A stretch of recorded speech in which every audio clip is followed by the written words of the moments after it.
25 निहंग सिंह मस्जिद को चारों तरफ से घेर लेते हैं और मस्जिद के अंदर कोल से राम लिख देते हैं। वहीं लश्कर तैयबा के 5 आतंकी अटैक करने के लिए घुस जाते हैं। 500 मुस्लिम फॉलोअर्स को इकट्ठा करते हैं और हनुमानगढ़ी में हमला कर देते हैं। एक गाय की हत्या कर दी जाती है। अयोध्या के शाहजहांपुर विलेज में एक बंदर था, वो भी भगवा झंडा लेके गुम्बद पे चढ़ गया था। राम लला हम आए हैं, मंदिर यहीं बनाएंगे। एक ही टाइम पे जब अजान होती थी उसी टाइम पे शंख बजता था। अगर मिट्टी भी पड़ी थी तो मिट्टी के ऊपर भी पुजारियों ने पूजा की, लेकिन पूजा को रोका नहीं। विवादित ढांचा को गिराने की पूरी प्लानिंग की गई और ऐसा इसलिए किया गया, उमा भारती ने अपने बाल कटवा लिए ताकि उनको पहचाना ना जा सके। पाकिस्तान क्या करता, वो अपने देश के अंदर 30 हिंदू मंदिर तोड़ देता। कांग्रेस जो थी वो दोनों ग्रुप को सपोर्ट करने के चक्कर में आंख बंद करके बैठी थी।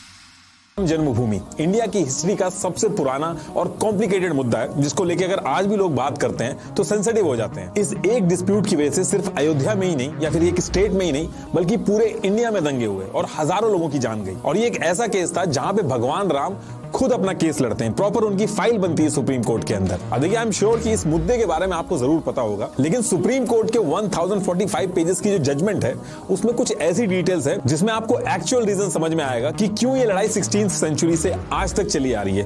पूरा ये जो जजमेंट है ये मैंने पढ़ा है और इस पूरी वीडियो में आप मेरे मुंह से एक भी चीज ऐसी नहीं सुनोगे जो सुप्रीम कोर्ट का जो जजमेंट है उससे बाहर हो, या फिर गवर्नमेंट की रिपोर्ट्स, न्यूज या फिर आर्कियोलॉजिकल सर्वे की जो रिपोर्ट थी उससे बाहर हो। इस वीडियो को बनाने के पीछे का जो रीजन है वो बस यही है कि एक बार के लिए हम लोग अपने बायसेस को साइड में रखे फैक्ट के बेसिस में देखें कि आखिर ये सारी चीजें हुई क्यों, इनके पीछे रीजंस क्या थे और सुप्रीम कोर्ट एक्चुअल में क्या कहता है।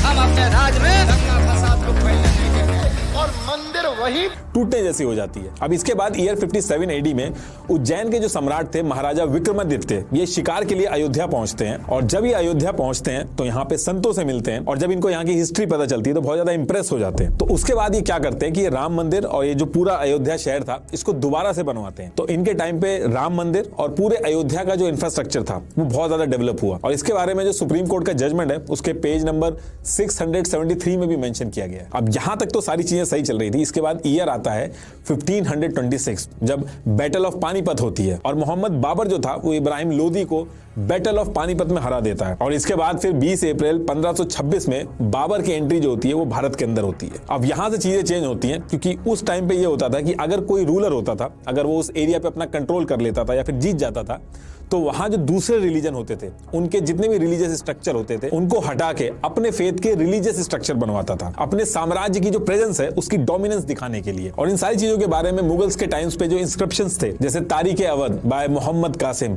अकबर मसूद बाय अबद अल कादिर, इनमें मेंशन है। तो बाबर जो था वो इंडिया पे कब्जा करने के 2 साल बाद यानी कि ईयर 1528 में अपने कमांडर मीर बाकी को बुलाता है और अयोध्या के अंदर कोट रामचंद्र एक गांव था, वहां पे 2.77 एकड़ की एक जमीन थी, वहां पे मस्जिद बनवाने को कहता है और वहां पे पहले से ही राम मंदिर था, उसको तोड़वा के बनवाया गया।